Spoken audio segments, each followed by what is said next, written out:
All right, you bunch of yahoos, strap yourselves in for another episode of Dan and Don's Toxic Masculinity. In other words, shut up, sit up, and pay attention. When you're in the ring and you're kind of in your corner, you hear everything or you hear nothing. You're just. No, I generally hear one guy at Steve Owen. Steve's been my judo sensei for 30 years, and he's the guy, that I've tuned my ear, to his voice. Yeah. So I hear him. I was really good about when they finally started going to doing the timed rounds. I was really big about my corner always yelling out that there's, there are 5 minute rounds. I'd say yell out at 4 minute mark, 3 minute mark, and then after the 3 minute mark, 2.5, 2, 1.5, on the 30-second increments, because if I'm losing, I'm thinking that I could turn things around in a 30-second increment. I could do a lot of change around to end up trying to win a round, because a lot of it is just putting on a show, portraying, knowing where you're at. And that's where, ironically, utilizing some of the psychology that I learned from the wacky world of professional wrestling. To utilize that as well to try to win that crowd over. Sure. I mean, it's I've taught that to a lot of different athletes there as well. I mean, you got to use that, and it has worked. Did you catch that during COVID when UFC were doing the fights with no crowds, that the fighters could hear Joe Rogan in DC talking? No. Yeah, so they're hearing them give advice. And one guy won the fight and thanked DC. He goes, "Thanks, man. I heard everything you said." Yeah, Because but there's again that crowd aspect, which you talked about there, Tom. That makes a world of difference there, because some people, they wonder, they're athletes that if you put them out in front of a crowd, they rise. It's kind of like the biggest vitamin B12 shot that they've ever had. And then you have other athletes that they'll choke. You just never know until that time comes, and that they're actually out in front of that live crowd. I'm better in front of a crowd. Ken, how'd you meet Tom? Where did we meet? Oh, we met in the gym, huh?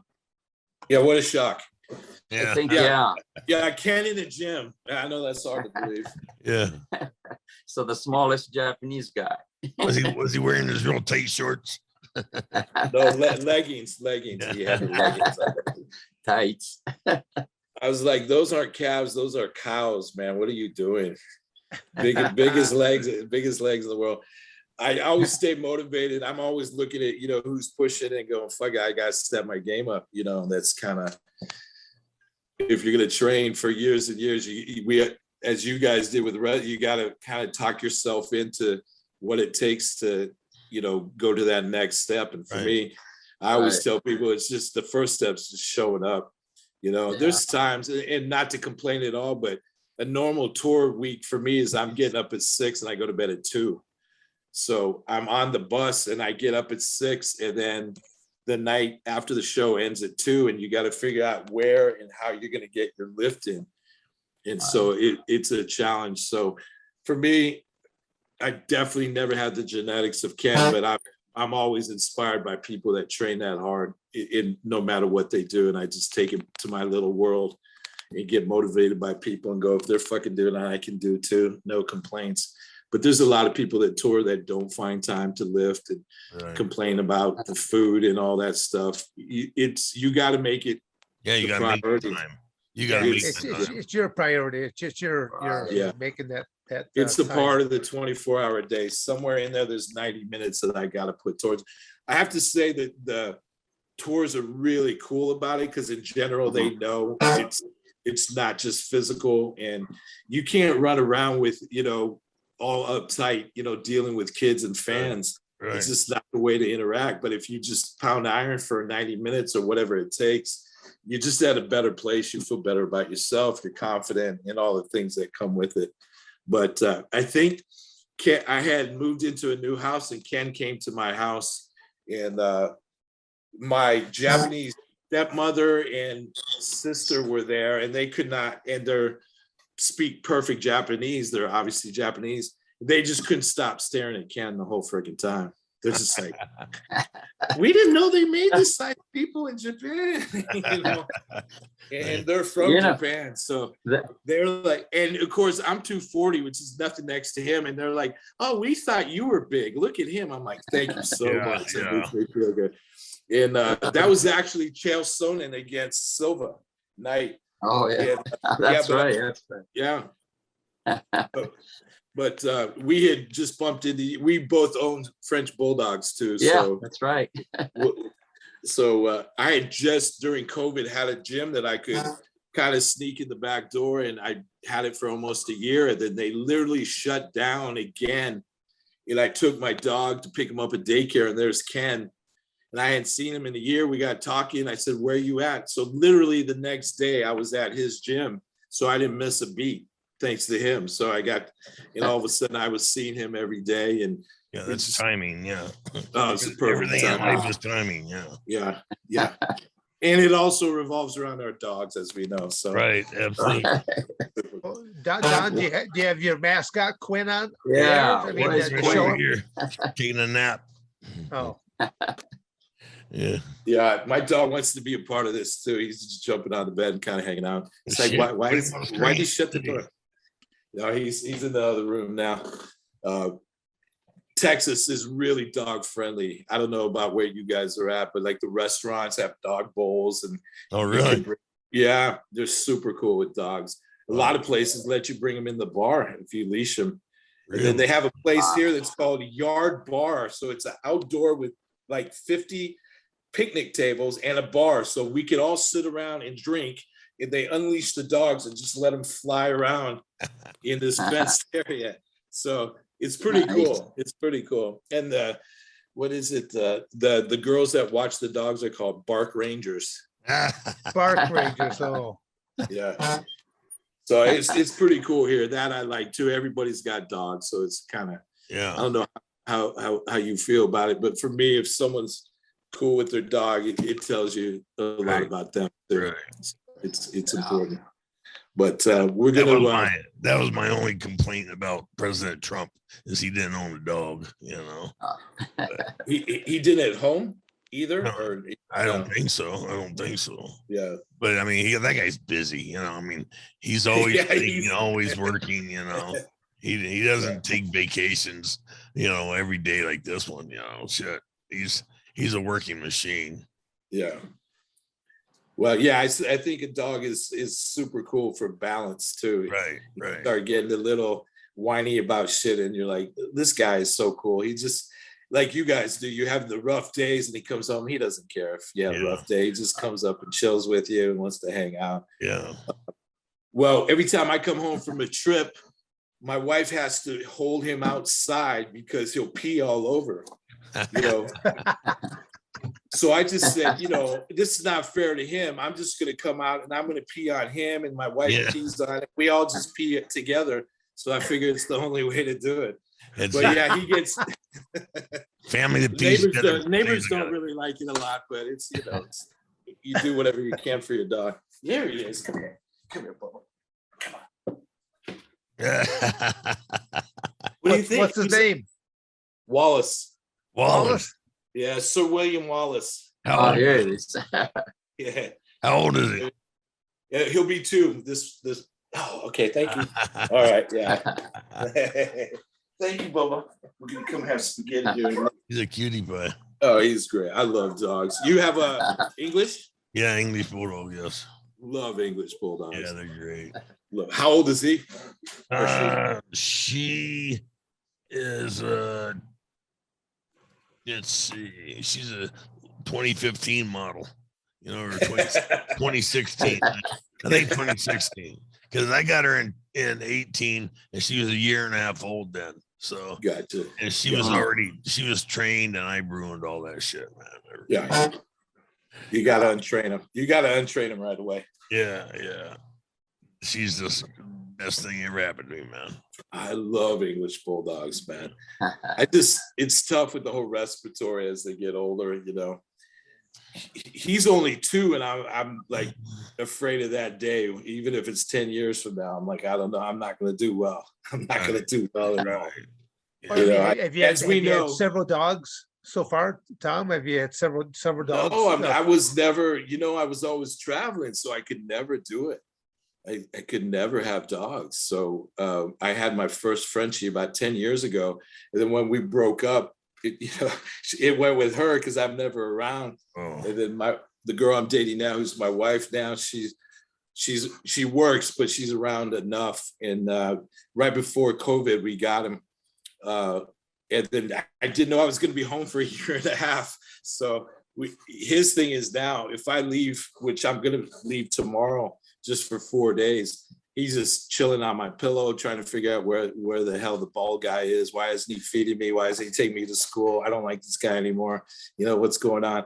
I'm nervous about when I leave for 5 weeks, which is pretty normal. In a week, I have to leave for 5 weeks. So I know that they're fine, but you feel for them, man. Sure. I got photos of Quinn sitting in my suitcase. Yes, I did that last night. Yeah. He jumped in my suitcase. I'm like, dude, you're killing me right now. You're killing me. And I'm like, money dog. I'll probably stay home a little bit less next year. Right. Honestly, just for that reason. So anyway, Robert Plant goes out next year, and then I'll just keep an eye on the other tours every once in a while. Right. And we'll keep, we'll still do the bigger Bellator shows. It's Tom, do you have a contract with Bellator? I mean, that you're doing almost all their shows? One thing that's really interesting, not that interesting, I don't have a contract with anybody. It's verbal. I've never had a contract with any tour, and I've been with, Metallica on and off for 17 years. Robert Plant, listen, we think we're locked in. They can wake up tomorrow and go, Dan, you look like my wife's ex-boyfriend. You're gone. Right. There doesn't have to be an explanation. And I have a friend of mine that's a tour manager, and we agree on one thing. The reason we've never been fired ever, which is unheard of, is because we know we can't be fired tomorrow. You have to know it can end tomorrow. And so that's why you can't get lazy. You can't mail it in ever. And I honestly learn on every tour. I have a young band that's very famous right now that your nieces or children or whoever would know, called 21 Pilots.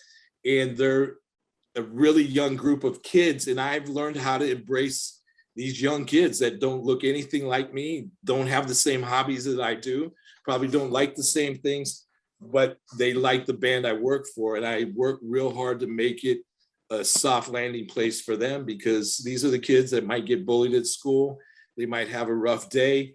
They're not the perfect little, high school kid. They struggle, and we take care of them. This is their outlet. So my point was, I've been doing Metallica and Slipknot and these heavy metal bands.